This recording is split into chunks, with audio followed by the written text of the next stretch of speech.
lugar sa Ninive. So kining Ninive mga bata is kuan ni siya. Usa ni siya ka syudad niya. Kuan na mga tao ani is ano ba mga bad ingon ana. Then mo to si Jonah kay dili siya ganan mo adto kay di ba mga bad ang mga tao kay kung saon siya dito. So imbes na mo adto siya sa Ninive, wa siya ning sugot, wa siya ning tuman sa gisugot sa Ginoo.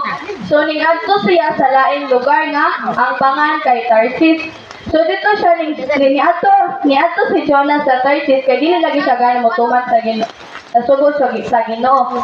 So mo kaway gapadong na si Jonas dito sa Tarsis. Lingkod kay basa Ang niya. nahitabo is yung sakay sa boat, no? O na pag-abot nila sa tunga-tunga, hala kay naamay bagyo.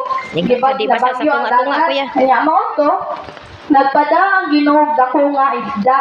Nya, mo to gilabay si Jonas sa dagat. Unya, gikaon si Jonas sa isda.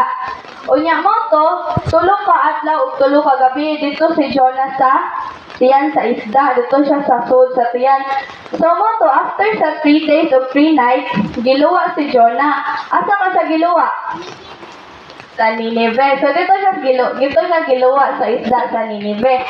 So mo to, wala gyapon nahimo si Jonas kay bisag unsaon niya og taka sa Ginoo, bisag unsaon niya dili pagtuman sa Ginoo is nangita man jud og paagi ang Ginoo para makahimo siya sa pag-message sa pagmensahe dito sa Ninive.